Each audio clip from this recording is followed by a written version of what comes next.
Praise the lord, హల్లెలూయా. దేవుని నామానికి మహిమ కలుగును గాక. నేటి దేవుని మాట అనే శీర్షిక కోసం వేచి ఉన్న మీ అందరికీ కూడా యేసయ్య నామములో వందనాలు తెలియజేస్తూ ఉన్నాం. బాగున్నారా అండి? ఎంత బాగున్నారు? కుటుంబ సభ్యులు అందరూ బాగున్నారా? చాలా సంతోషం. దేవుని మహాకృప, దేవుని మహాదయ, ఆయన కనికరాన్ని బట్టి దేవుడు మనల్ని, మన కుటుంబాలని కాచి కాపాడుతూ సంరక్షిస్తూ ఈ విధంగా మనల్ని నడిపిస్తూ ఉన్నాడు. గొప్ప దేవుణ్ణి మనం కలిగి ఉన్నాం. సరే, ఈరోజు నేటి దేవుని మాట అనే శీర్షికలో మనం నేర్చుకోబోయే అంశాన్ని ఒకసారి మనం చూద్దాం. యెషయా గ్రంథము 26వ అధ్యాయము 3వ వచనం మనం చదువుకుందాం. అందరూ తీసుకున్నారు కదా? ఎవని మనస్సు నీ మీద ఆనుకొనునో వారిని నీవు పూర్ణ శాంతి గలవానిగా కాపాడుదువు, ఏలయనగా అతడు నీయందు విశ్వాసముంచి ఉన్నాడు అని లేఖనం తెలియచేస్తూ ఉంది. యెషయా గ్రంథకర్త చెప్తూ ఉన్నాడు, ఎవని మనస్సు నీ మీద ఆనుకుంటుందో, ఎవరైతే నీ మీద ఆధారపడతారో దేవుడు అలాంటి వారికంట పూర్ణ శాంతినిస్తాడు. అంటే దేవుడు ఏది ఇచ్చినా అరకొరగా ఇచ్చేవాడు కాదు, సగం సగం ఇచ్చేవాడు కాదు, కానీ దేవుడిస్తే పూర్తిగా శాంతిని ఇస్తాడు. ఈరోజు నేను ఎక్కడ చూసినా మాకు శాంతి లేదండి, మనశ్శాంతి లేదు, నెమ్మది లేదు అని ఎక్కడికి వెళ్ళినా ఎవరిని కదిపినా అదే మాట. ఈరోజు శాంతి లేకపోవడానికి గల కారణాలు చాలా ఉన్నాయి. అది సమస్యలు కావచ్చు, పాపం కావచ్చు, మరి ఇంకేదైనా ఏదైనా కావచ్చు.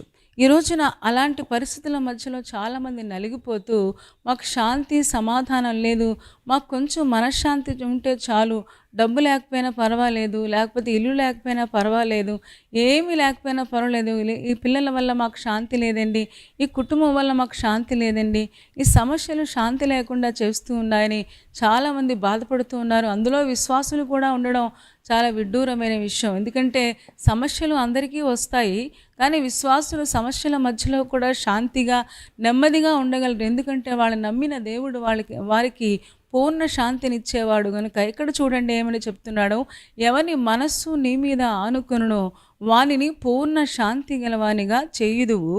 ఎందుకు అంటే ఏలయనగా అతడు నీ యందు విశ్వాసం ఉంచి ఉన్నాడు అని చెబుతూ ఉన్నాడు. ఎందుకంటే విశ్వాసం ఒక్కటే. విశ్వాసం అంటే నమ్మకం కదా. ఆ నమ్మకం ఎవరి మీద అంటే మన ప్రభు అయిన యేసుక్రీస్తు మీద నమ్మకం గనక ఉంచితే ఆ నమ్మకమే మనకి నెమ్మదిని శాంతిని కలిగిస్తుంది అని లేఖనం తెలియచేస్తుంది. ఈరోజున దేవుడు ఒకటే మనల్ని కోరుకుంటూ ఉన్నాడు, నన్ను నమ్మండి, నమ్మండి, నమ్మండి. ఈ రోజున మనుషులనైనా మనం నమ్ముతాము, ఫ్రెండ్స్నైనా నమ్ముతాము, లేకపోతే ఇంకెవరినైనా నమ్ముతాము, కానీ రాజులను నమ్ముతాము, కానీ అధికారులను నమ్ముతాం, కానీ సాక్షాత్తు దేవుణ్ణి మనం నమ్మలేకపోతూ ఉన్నాం. అందుకనే ప్రతిసారి మనకు దేవుడు చెబుతున్న మాట ఏంటి అంటే నమ్మండి, నమ్మండి, నమ్మండి. ఇక్కడ చూడండి, యెహోవా యందు విశ్వాసం ఉంచడం ద్వారా పూర్ణ శాంతి వస్తుంది, పూర్ణ నెమ్మది కలుగుద్ది. ఈరోజు నా నెమ్మది కావాలి అంటే, శాంతి కావాలి అంటే ఒక్కటే విషయం ఏంటి అంటే ఆయన మీద నమ్మకం ఉంచడం. చూద్దామా? సామెతల గ్రంథము 3వ అధ్యాయము 2-3 వచనాలు నేను చదువుతాను, మీరు కూడా ఒక్కసారి చూడండి. 3వ అధ్యాయము 2-3 వచనాల్లో మనం చూస్తే జ్ఞాని అయిన సొలొమోను రాశాడు కదా, చాలా చక్కగా మంచి విషయాలు రాశాడు. చూడండి, 3వ అధ్యాయము 2-3 వచనాలు నేను చదువుతూ ఉన్నాను. మొదటి నుంచి చూడండి ఒక్కసారి. 1, 2, 3. నా కుమారుడా, నా ఉపదేశమును మరువకుము, నా ఆజ్ఞలను హృదయపూర్వకముగా గైకొనుము. అవి దీర్ఘాయువును సుఖజీవముతో గడుచు సంవత్సరములను శాంతిని నీకు కలుగ చేయును. దయను సత్యమును ఎన్నడను నిన్ను విడిచిపోనీయకుము. వాటిని నీ కంఠభూషణముగా ధరించుకొనుము. నీ హృదయమును పలక మీద వాటిని వ్రాసుకొనుము అని జ్ఞాని అయిన సొలొమోను చాలా చక్కగా శాంతికి ఒక మార్గాన్ని చూపిస్తున్నాడు. శాంతి కావాలంటే ఏం చేయాలో చెప్తూ ఉన్నాడు. నా కుమారుడా, నా ఉపదేశాన్ని మరవద్దు. మనం అందరం కుమారులం, కుమార్తెలం దేవుడికి కదా. మనందరం కూడా దేవుని ఉపదేశాలు మర్చిపోకుండా ఉంటే, ఆయన ఆజ్ఞలను హృదయపూర్వకంగా గైకుంటే, దేవుడు మనకిచ్చిన 10 ఆజ్ఞలు, ఆ 10 ఆజ్ఞల సారం కొత్త నిబంధనలోకి వచ్చిన తర్వాత 2 ఆజ్ఞల్లోకి అయిపోయింది కదా. నీ దేవుడని యెహోవాను పూర్ణ మనసుతోనూ పూర్ణ వివేకముతోనూ ఆయన్ని ప్రేమించండి అని చెబుతూ, నిన్ను వలె నీ పొరుగువాన్ని ప్రేమించండి అని 2 ఆజ్ఞల్లోకి ఆయన కుదించినట్టుగా మనం చూస్తూ ఉన్నాం. మరి ఆ 2 ఆజ్ఞలు మనం పాటించగలిగితే, ఆ ఉపదేశాన్ని గైకుంటే అవి దీర్ఘాయువును సుఖజీవముతో గడుచు సంవత్సరాలని శాంతిని నీకు కలుగు చేయను. దీర్ఘాయువు ఇస్తుందంట. దీర్ఘాయుష్షు ఈ రోజున ప్రతిసారి మనం ప్రార్థన చేస్తాం, దేవా నన్ను ఇంకో సంవత్సరం బ్రతికించు. ఏమంటే బాధలతో ఉన్నవాళ్ళు, కష్టాలలో ఉన్నవాళ్ళు, మంచం మీద పడి ఉన్న వాళ్ళు అడుగుతారు, దేవా నాకు ఆయుష్ ఇవ్వవా అని అడుగుతూ ఉంటాం. ఎందుకంటే ఆయుష్ ఆయన చేతిలో ఉంది. మనం ఎన్ని సంవత్సరాలు ఇక్కడ ఉండాలో ఆ సంవత్సరాలన్నీ ఎలా శాంతిగా గడపాలో. ఏమంటే చాలామంది బ్రతుకుతారు కానీ చాలాసార్లు శాంతి లేకుండా, నెమ్మది లేకుండానే తమ కుటుంబ జీవితాన్ని గడుపుతూ ఉంటారు. దానికి కారణం లేకపోలేదు, మనిషి చేసుకున్న పాపమే వానికి శాంతి లేకుండా చేస్తూ ఉంది. ఇక్కడ దేవుని ఆజ్ఞలు గనుక మనం పాటిస్తే, ఆయన చెప్పినట్టు మనం చేస్తే, ఇక్కడ చెప్తూ ఉన్నాడు అవి దీర్ఘాయువు ఇస్తాయంట. అంత మాత్రమే కాదు, సుఖజీవముతో గడిచే సంవత్సరాలు. అంటే ప్రతిరోజు కూడా దేవుడు సుఖాన్ని, నెమ్మదిని ఇస్తాడు. ఈరోజు మనిషి సుఖాన్ని కోరుకుంటూ ఉన్నాడు.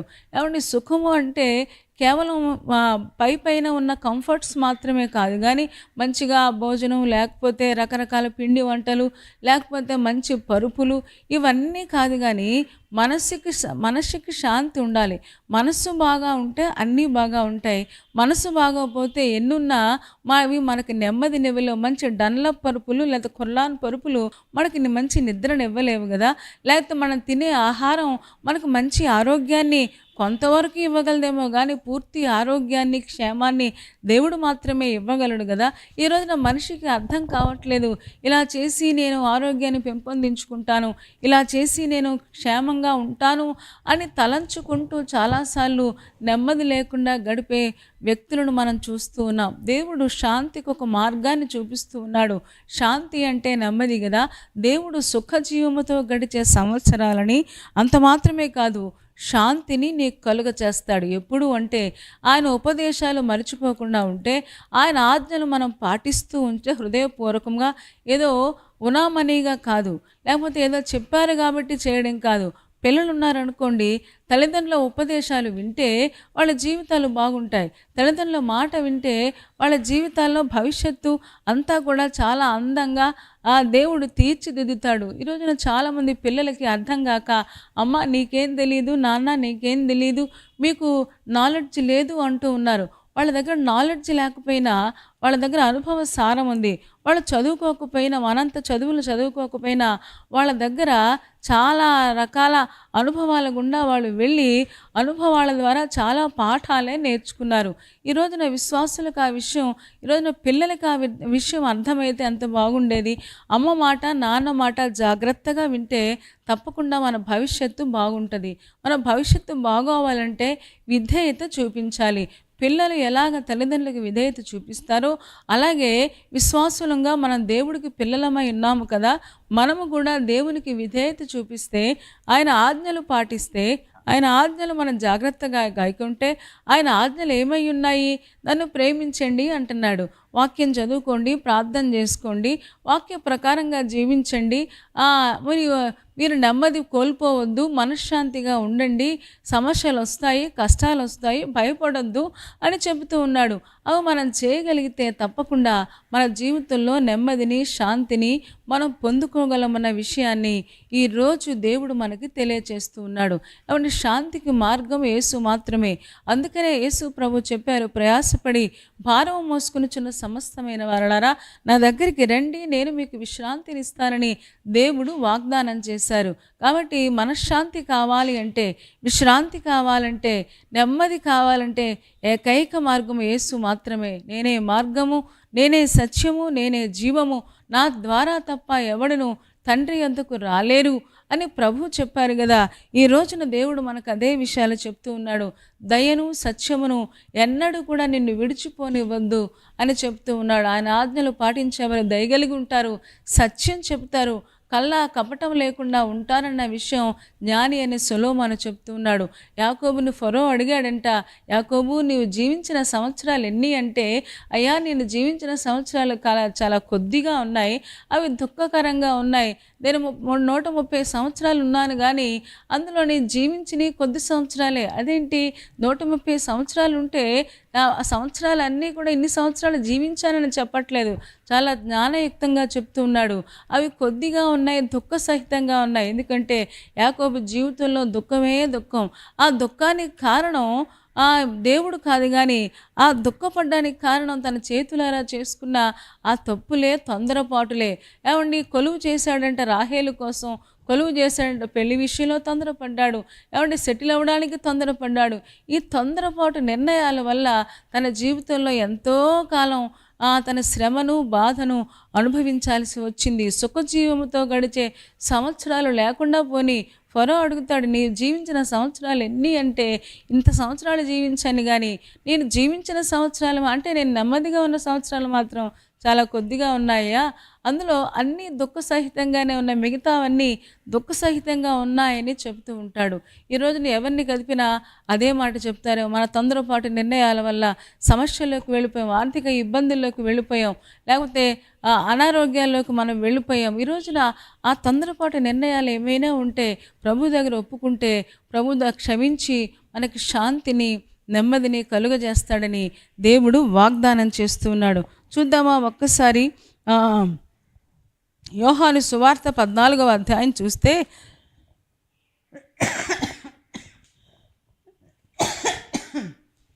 యోహాను సువార్త 14వ అధ్యాయము 27వ వచనం మనం చూద్దాం ఒక్కసారి. 27వ వచనంలో, శాంతి మీకు అనుగ్రహించి వెళ్ళుచున్నాను, నా శాంతిని మీకు అనుగ్రహించుచున్నాను, లోకమిచ్చినట్టుగా నేను మీకు అనుగ్రహించట్లేదు. మీ హృదయమును కలవరపడనియ్యొద్దు, వెరవనియ్యొద్దు అని శిష్యులతో యేసు ప్రభు చెప్తున్నట్టుగా మనం చూస్తూ ఉన్నాం. నా శాంతినే మీకు అనుగ్రహిస్తూ ఉన్నాను, లోకమిచ్చే శాంతి కాదు. లోకంలో శాంతి దొరకదు. ఏమంటే శాంతిని పాడు చేసే అంశాలు చాలా లోకంలో ఉన్నాయి, కానీ లోకంలో ఎక్కడా మనకి శాంతి దొరకదు. చాలామంది తెలియక శాంతి అక్కడ దొరుకుద్ది, ఇక్కడ దొరుకుద్ది, నెమ్మది దొరుకుద్దని సర్కస్లు వెళుతూ ఉంటారు, సినిమాలకు వెళుతూ ఉంటారు. సినిమా 3:30 గంటలు చూస్తారు, 3 గంటలు చూస్తారు. చూసిన తర్వాత ఏడ్చుకుంటూ బయటకు వస్తారు. అలా జరగకుండా ఉండాల్సింది అది సినిమానే. తెలియకుండానే సీరియల్స్ చూసి, సినిమాలు చూసి జీవించేసి తెలియకుండానే ఆ బాధలోకి వెళ్ళిపోతూ ఉంటారు. సినిమాలు, సీరియల్స్ లోకంలో ఏ విధమైనది మనకు శాంతిని, నెమ్మదిని కలుగ చేయలేదు అనే విషయం ఈ రోజున మనకి అర్థమవుతుంది. దేవుడు మనతో సెలవిస్తూ ఉన్నాడు, నా శాంతినే మీకు అనుగ్రహించుచున్నాను. అక్కడ ఫుట్ నోట్లో అంకె వేసి ఉంటుంది, ఏమనంటే ఉత్తరవాది లేకపోతే సమాధానము అని ఉంటుంది. చూడండి, 3వ సమాధానము. శాంతి అంటే సమాధానము కదా. లోకం ఇచ్చినట్లుగా నేను మీకు అనుగ్రహించటం లేదు, మీ హృదయమును కలవరపడనియొద్దు, వెరవనియొద్దు. 14వ అధ్యాయం అంతా మొదట్లోనే చెప్పాడు, మీ హృదయాలని కలవరపడనియొద్దు, బెంగపడద్దు, ఆందోళన పడద్దు, టెన్షన్ పడద్దు. ఎందుకంటే శిష్యులు చాలా టెన్షన్లో ఉన్నారు. యేసు ప్రభు చనిపోతానంటున్నారు, వెళ్ళిపోతారు. ఇంతకాలం మేము అన్నీ వదిలేసుకుని యేసు ప్రభుతో వచ్చేసాం, 3.5 సంవత్సరాలు ఆయనతో పాటు గడిపేశాము, ఆయన ఉంటే మనకు లోటు లేదు, మరి ఆయన వెళ్ళిపోతే ఎవరు చూస్తారని రకరకాల భావాలతో వాళ్ళు సతమతమైపోతూ ఉంటే యేసు ప్రభు చెప్పారు, నా శాంతిని మీకు అనుగ్రహిస్తూ ఉన్నాను, నా సమాధానం ఇస్తూ ఉన్నాను. మీరు అస్సలు భయపెట్టుకోవద్దు, కలవరపడద్దు, టెన్షన్ పడద్దు, నేను అన్నీ చూసుకుంటాను, నేను వెళ్ళిపోతాను, ఆదరణకర్తని మీ దగ్గరికి పంపిస్తాను, వదిలేస్తాను అనుకుంటున్నారా? నేను నిన్ను విడువను కదా, విడిచిపెట్టను కదా అని ఆదరణకర్తను పంపించి ఆయన తోడుగా మీకుంటారు, బెంగపడద్దు అని శిష్యులను ధైర్యపరుస్తున్నారు. ఏమండి, లోకం ఇచ్చే శాంతి ఉంది, దేవుడిచ్చే శాంతి ఉంది. ఈరోజున చాలామంది శాంతిని వెతుక్కుంటూ లోకంలో రకరకాల ప్రాంతాలకు వెళుతారు, పబ్బులకు వెళుతారు, జిమ్ములకు వెళుతారు, లేకపోతే రకరకాల స్థలాలకు వెళుతూ ఉంటారు. కానీ ఏ పరిస్థితి కూడా ఈ లోకంలో ఉన్న ఏది కూడా మనుషులకు మనశ్శాంతిని, నెమ్మదిని ఇవ్వలేదు. యేసు ప్రభు ఒక్కరే శాంతిని, సమాధానాన్ని, నెమ్మదిని ఇవ్వగలరు. నా శాంతి అంటున్నారంటే దేవుడిచ్చే శాంతి చాలా డిఫరెంట్గా ఉంటుంది. ఏమండి, శాంతి ఉంటే ఇంకా అంటే వీళ్ళకి దేవుడిచ్చే శాంతి ఉన్నప్పుడు సమస్యలు ఉండవా అంటే ఉంటాయి, కష్టాలు ఉండవా అంటే ఉంటాయి. కానీ ఆ కష్టాలలో కూడా, తుఫానుల్లో కూడా, అలాంటి పరిస్థితుల మధ్యలో కూడా దేవుని పిల్లలు అనగా విశ్వాసులు నెమ్మదిగా, శాంతిగా, సంతోషంగా తమ జీవితాన్ని గడుపుకోగలరు అనే విషయాన్ని ఇక్కడ చెప్పకనే చెబుతూ ఉన్నాడు యేసు ప్రభు. ఈ రోజున మనకు కూడా లోకమిచ్చే శాంతి మనకు వద్దు, కానీ దేవుడిచ్చే శాంతి మనకు కావాలి. దేవుడిచ్చే శాంతి మనలో ఉంటే లోకంలో పరిస్థితులు ఎలా ఉన్నా సరే వాటినన్నిటినీ ఎదిరించి నెమ్మదిగా, సుఖంగా, ఆనందంగా మనం గడపగలం.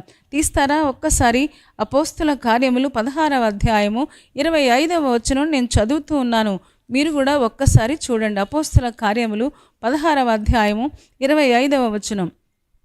అయితే మధ్యరాత్రి వేళ పౌలును సీలయు దేవునికి ప్రార్థించుచు కీర్తనలు పాడుచుండిరి, ఖైదీలు వినుచుండిరి అని ఇక్కడ ఈ ఫిలిప్పీ పట్టణంలో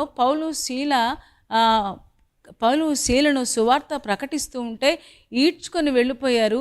ఆ గ్రామం చివరికి తీసుకుని వెళ్ళిపోయారు, ఆ పట్టణం చివరికి తీసుకొని వెళ్ళిపోయి దెబ్బలు కొట్టి ఆ ఖైదీల బొండలు బిగించి చెరసాలలో వేసినట్టుగా మనందరికీ ఈ సందర్భం తెలుసు.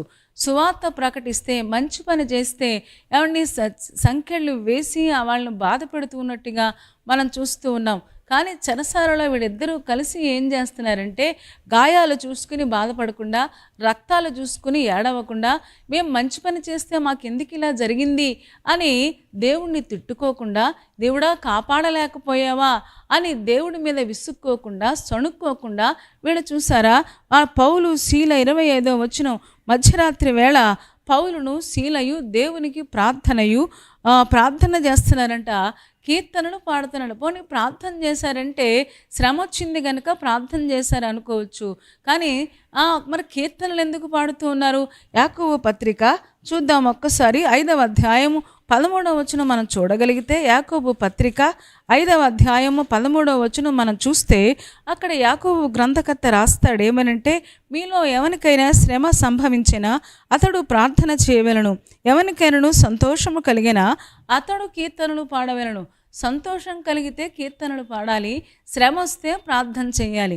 ఏమండి ఇలా చెప్తూ ఉంటే మరి శ్రమ వచ్చింది, వాళ్ళు ప్రార్థన చేశారు, బాగానే ఉంది. దేవా మమ్మల్ని కనికరించు, మమ్మల్ని విడిపించు చెరసాలలో నుంచి అని ప్రార్థన చేశారు. ప్రార్థనతో పాటుగా వారు మరొకటి కూడా చేస్తున్నారు. అది ఏంటి అంటే కీర్తనలు పాడుతూ ఉన్నారు. అంటే దేవుడు పాటలు పాడుకుంటూ ఉన్నారు. ఏమండి శ్రమల్లో, కష్టంలో, బాధలో, వేదనలో కూడా వాళ్ళు కీర్తనలు పాడుతున్నారు. అంటే వాళ్ళ మనసులో ఎవరికైనాను సంతోషము కలిగిన వాడు కీర్తనలు పాడవలను. మనసులో సంతోషం ఉంటే పాటలు వస్తాయి, అంతే కదా. మనసులో సంతోషం లేకుండా పాటలు అనేవి రావు కదా. ₹1,00,00,000 లాటరీ తగిలిందనుకోండి, పాటలు వస్తాయి. మనకు ఆస్తి కలిసి వచ్చిందనుకోండి, పాటలు వస్తాయి. మనం అనుకున్నది జరిగిందనుకోండి, అప్పుడు పాటలు వస్తాయి. కానీ మనం ప్రార్థించింది జరగనప్పుడు, లేకపోతే అన్నీ కూడా నష్టాలే వస్తూ ఉన్నప్పుడు మనకు పాటలు ఎలాగొస్తాయి? కానీ ఇక్కడ చూడండి, ఓ పక్కన గాయాలు, ఓ పక్కన దెబ్బలు, ఏమంటే కనీసం చప్పట్లు కొట్టడానికి కూడా వాళ్ళ చేతులు బొండలేసి బిగించారు, కాళ్ళు కదపడానికి కూడా బొండలేసి బిగించారు. కానీ అలాంటి పరిస్థితుల మధ్యలో కూడా వాళ్ళు పాటలు పాడగలుగుతున్నారు. అంటే వాళ్ళ మనస్సులో సంతోషం ఉంది. అంటే వాళ్ళ శరీరాన్ని బాధించగలిగారు, కానీ ఫిలిప్పీ పట్టణంలో ఉన్న వారందరూ వాళ్ళ శరీరాన్ని గాయపరిచారు, కానీ వాళ్ళ మనసులో ఉన్న సంతోషాన్ని తీయలేకపోయారు. ఎందుకంటే అదే దేవుడిచ్చే శాంతి. ఈరోజున విశ్వాసులారా, దేవుణ్ణి నమ్ముకున్న మనకి దేవుడు శాంతిని, సమాధానాన్ని ఇచ్చాడు అని లేఖనం చెప్తుంది. దేవుడిచ్చే శాంతి మనలో ఉంటే ఈ లోకంలో ఉన్న గాయాలు కానీ, ఈ లోకంలో ఉన్న పరిస్థితులు కానీ, ఈ లోకంలో ఉన్న సమస్యలు కానీ, అనారోగ్యాలు కానీ, కష్టాలు కానీ ఏమీ మనల్ని, మన మనస్సులో ఉన్న సంతోషాన్ని పాడు చేయలేవు. ఈరోజున చాలామంది కొంచెం అనారోగ్యం వస్తే చాలు దేవుడిని నిందిస్తూ ఉంటారు. అనారోగ్యం వల్ల మాకు బాగులేదంటారు. అనారోగ్యం శరీరానికి వచ్చింది, నీ మనస్సుకు కాదు కదా. నీ మనస్సు ఉల్లాసంగా ఉన్నప్పుడు ఇంకా తొందరగా అనారోగ్యం తగ్గిపోయే అవకాశాలు ఉన్నాయి కదా. ఈ రోజున చాలామందికి అది అర్థం కావటం లేదు. అనారోగ్యం వచ్చిందని విచారంగా, బెంగగా, ఆందోళనగా, నిరాశలోకి వెళ్ళిపోతూ చాలామంది ఇంకా వాక్యం చదవకుండా, ప్రార్థన చేయకుండా చాలాసార్లు దేవుడికి దూరంగా వెళ్ళిపోవడం మనం చూస్తూ ఉన్నాం. మనం ఆలోచన పెట్టుకుంటే ఆందోళన పెట్టుకుంటే బెంగ వచ్చేస్తే ఆ బెంగ మన యొక్క సమస్యని తీసివేయలేదు కదా. చాలామందికి అర్థం అవ్వక ఈ బెంగ వల్ల ఇంకా కృంగిపోతూ ఉన్నారు, నిరాశలోకి వెళ్ళిపోతూ ఉన్నారు, ఇంకా చేత కాని వాళ్ళు అయిపోతున్నారు. శ్రమ దినమున నువ్వు కృంగిపోతే చేతకాని వాళ్ళు అయిపోతారని దేవుడు చెప్పాడు కదా. ఈరోజు చాలామంది చేతకాని వాళ్ళు అయిపోతున్నారు. కారణం ఏంటి అంటే కనీసం ప్రార్థన కూడా చేయలేక, కనీసం వాక్యం కూడా చదవలేక, కనీసం ప్రభు కోసం నిలబడలేకపోతున్నారు. ఎందుకంటే కృంగిపోవడం వల్ల. ఇది సాతాను యొక్క తంత్రము. ఈ రోజున మనకు అర్థమైతే దేవుడు మనతో చెబుతున్న మాట ఏంటి అంటే మీరు బెంగ పడకండి, ఆందోళన పడకండి. ఏమంటే దేవుడిచ్చే శాంతి, నా శాంతిని మీకు అనుగ్రహిస్తూ ఉన్నాను. లోకం ఇచ్చినట్లుగా నేను ఆ శాంతిని ఇవ్వటం లేదు. లోకం ఇచ్చే శాంతి తాత్కాలికం, దేవుడిచ్చే శాంతి శాశ్వతమైనది. అది మనస్సుకు సంబంధించింది. ఈ లోకంలో ఉన్న ఏ పరిస్థితి కూడా మన యొక్క శాంతిని పాడు చేయలేదు. ఈరోజు నా శాంతిని పోగొట్టుకోవద్దు. నా శాంతి మీ దగ్గర ఉంది, నా శాంతి మీలో ఉంది, మీ లోపల నేనున్నాను, మీకు సహాయం చేస్తాను. మీరు కలవరపడకండి, బెంగపడకండి, భయపడకండి, వెరవద్దు అని దేవుడు చెబుతూ ఉన్నాడు. ఈ రోజున విశ్వాసులారా, ఎవరికైనా సంతోషము కలిగిన వాడు కీర్తనలు పాడవలనుంది. వాళ్ళు కీర్తనలు పాడారు. అక్కడ అద్భుతం జరిగింది, మన అందరికీ తెలుసు. భూకంపం వచ్చిందంట, ఆ చెరసాల పునాదులు అదిరిపోనియంట, అందరి బంధకాలు ఊడిపోనియంట. దేవుడు పౌలు శీలను ఆ రాత్రే వాళ్ళు బయటకు వచ్చేసినట్టుగా మనం చూస్తూ ఉన్నాం. ఎంత అద్భుతమైన విషయమో కదా. ఈ రోజున దేవుడు మనకి చెప్తూ ఉన్నాడు, ఎవరైతే నా మీద పూర్తిగా ఆనుకుంటారో వారిని పూర్ణ శాంతి గలవానిగా చేస్తాను. అంటే మనస్సులో శాంతి ఉంటే, మనస్సులో నెమ్మది ఉంటే, ఆ నెమ్మది ఎప్పుడు వస్తుందంటే ఆల్రెడీ మనం చెప్పుకున్నాం, విశ్వాసం వేయాలనగా అతడు దేవుడి యందు విశ్వాసం ఉంచి ఉన్నాడు అని చెప్పాడు. విశ్వాసం ద్వారా నెమ్మది వస్తుంది. రెండో విషయం ఏంటి అంటే నా ఆజ్ఞలు హృదయపూర్వకంగా గాయకోండి, నా ఉపదేశాలు మర్చిపోకుండా ఉండండి. తప్పకుండా మీ జీవితంలో దేవుడు గొప్ప కార్యాలు ఇస్తాడు. సుఖజీవంతో గడిచే సంవత్సరాలు దేవుడు మీకు ఇస్తాడు. దేనికి తొందరపడకండి. యాకోబులాగా తొందరపడితే అనవసరమైన నష్టాల్లోకి వెళ్ళిపోతారు. అన్నీ కూడా దేవుని చిత్త ప్రకారంగా మీ జీవితంలో జరగడానికి మీరు నిలబడండి అన్నట్టుగా ఈరోజు దేవుడు మనతో చెప్పాడు. మూడో విషయం ఏంటి అంటే దేవుడిచ్చే శాంతిని ఈ లోకంలో ఉన్న పరిస్థితులు కానీ, ఈ లోకంలో ఉన్న సమస్యలు కానీ మన మనసులో ఉన్న శాంతిని తీయలేవు. ఏమండి, ఎంతోమంది దేవుడిని నమ్ముకున్న పిల్లల్ని ఈ రోజున ఎక్కడ చూసినా బాధిస్తూ ఉన్నారు. రిచర్డ్ ఉరుంబ్రాండ్ గారిని ఎన్నోసార్లు ఎన్నో సంవత్సరాలు బాధించారు. యేసు రక్తం అనొద్దన్నారు, యేసు రక్తమే జయం అనొద్దని చెప్పారు. యేసే దేవుడు అని అనొద్దు అని చెప్పారు. ఏమండి, అతని చుట్టూ కూడా సౌండ్ బాక్సులు పెట్టి దేవుడు లేడు, దేవుడు లేడు, దేవుడు లేడు అని అతనికి వినిపించేటట్టుగా సాధారణంగా ఒక విషయాన్ని పదే పదే వింటే మన నోరు దానికే చూనైపోద్ది, మన మనస్సు దానికే చూనైపోద్ది. కానీ ఇన్ని చేసినా సరే ఆ రిచర్డ్ ఉరుంబ్రాండ్ గారు అస్సలు ఏమండి లాస్ట్లో అడిగారంట, ఇప్పుడు చెప్పుడు దేవుడు ఉన్నాడా, దేవుడు లేడా అని అడిగితే అని ఒకటే చెప్పాడు, యేసే దేవుడు అని చెప్పాడు. ఎందుకంటే లోకమిచ్చే శాంతి కాదు, ఆయన మనస్సు మారిపోయింది. మనస్సులో దేవుడున్నాడు. దేవుడు ఉంటే శాంతి ఉంటుంది. శాంతి ఉంటే ఈ లోక సంబంధమైన సౌండ్స్కు కానీ అసలు చెక్కు చెదిరే పరిస్థితే లేదు. ఈరోజున విశ్వాసులు కలవరపడుతూ, బెంగపడుతూ, భయపడుతూ ఉన్నారు. తొందరగా మాటలు మార్చేయగలుగుతున్నారు. కానీ ఆయన చూడండి, ఏమండి, 14 గంటలు అలాగ కంటిన్యూస్గా అతని చెవిలోకి దేవుడు లేడు అని చెప్పినా సరే అతను ఆఖరికి ఒక్కటి మాట చెప్పాడు, యేసే సజీవుడని ఆయన చెప్పగలిగాడు. ఈ రోజున ఈ లోక పరిస్థితులు ఏవి కూడా మనల్ని మార్చలేవు. దేవుడు ఒక్కడే మనశ్శాంతిని, నెమ్మదిని ఇవ్వగలడు. ఆయన మీద విశ్వాసం ఉంచుదాం, దేనికి తొందరపడకుండా ఆయన ఉపదేశాలు పాటిద్దాం. అంత మాత్రమే కాదు, ఒకవేళ కష్టాలు వచ్చినా, ఇబ్బందులు వచ్చినా మన మనసులో ఉన్న శాంతిని పాడు చేసుకోకుండా, సంతోషాన్ని పాడు చేసుకోకుండా దేవుని మీద ఆనుకుందాం. అలా చేయడానికి పరిశుద్ధాత్మ దేవుడు మనకి సహాయం చేయునుగాక. తలలు వంచండి, కళ్ళు మూసుకోండి, చిన్న మాట ప్రార్థన చేద్దాం. పరిశుద్ధుడా, ప్రేమ కలిగిన మా తండ్రి, నీ పాదాలకు వందనాలు, స్తోత్రాలు చెల్లిస్తూ ఉన్నాం. నువ్వెంత మంచి దేవుడవు, ఎంత ప్రేమ కలిగిన దేవుడవు, ఎంత కృపగలిగిన దేవుడవు నాయన. మాకు మనశ్శాంతిని ఇవ్వడానికి, నెమ్మది ఇవ్వడానికి నాయన 2000 సంవత్సరాలకు పూర్వమే ఈ లోకంలోకి వచ్చి మీరు చేసిన సిలువ యాగం కోసం మీకు వందనాలు. నిజమే, పాపము శాంతి లేకుండా చేస్తుంది, కలవరపరుస్తుంది. ఈ రోజున ఆ కలవరాల నుంచి మాకు విడుదల ఇవ్వండి, బెంగ నుంచి మాకు విడుదల ఇవ్వండి. నీ మీద పూర్తిగా ఆనుకోవడం మాకు నేర్పించడము, విశ్వాసము ద్వారా దేవా నీ ఉపదేశాలు పాటించడం ద్వారా దేవా ఎన్ని సమస్యలున్నా మా మనసులో ఉన్న శాంతిని పోగొట్టుకోకుండా నీ మీద ఆనుకోవడం పౌలు శీల ఎలాగ ఆనుకున్నారో మాకు అలాగ నేర్పించి తద్వారా విడుదల పొందడానికి మాకందరికీ సహాయం చేయము. చేరువచ్చిన ఒక్కొక్క విశ్వాసిని మీరు దీవించుము, ఆశీర్వదించుము, బలపరచుము. వారే ప్రయాణాలు పెట్టుకున్నారో ఏ పనుల మీద వెళుతున్నారో ప్రతి పనిలో తోడుగా ఉండి నడిపించుము. రేపటి దినం కోసం సిద్ధపరచండి. యేసయ్య నామములో ప్రార్థించి వేడుకొంచున్నాము తండ్రి, ఆమేన్. ఆమెన్ చెప్పారు కదా, చాలా సంతోషం. చాలా ఓపికగా చక్కగా దేవుని యొక్క వాక్యాన్ని మీరు విన్నారు. విన్న మాటలు మన అందరి హృదయంలో దేవుడు ఫలింపచేయునుగాక. మరి ఈ కార్యక్రమాన్ని చాలామంది లైక్ చేస్తూ ఉన్నారు. లైక్ చేయకపోతే లైక్ చేయండి, అలాగే షేర్ చేయకపోతే షేర్ చేయండి మీ ఫ్రెండ్స్కి, బంధువులకి. అంత మాత్రమే కాదు, కామెంట్ పెట్టండి. తద్వారా మేము కూడా ఎంకరేజ్ చేయబడుతూ ఉంటాం. ఇంకా ఎవరైనా సబ్స్క్రైబ్ చేసుకోకపోతే కార్యక్రమాన్ని సబ్స్క్రైబ్ చేసుకోండి. తద్వారా నోటిఫికేషన్స్ అన్నీ మీకు వస్తాయి. మీరు మా కార్యక్రమాలు చక్కగా చూడొచ్చు. దేవుని చిత్తమైతే మళ్ళా రేపు ఉదయం మళ్ళీ 6 గంటలకు కలుసుకుందాం. అప్పటి వరకు దేవుని మహాకృప మనందరికీ తోడే ఉండునుగాక. ఆమేన్.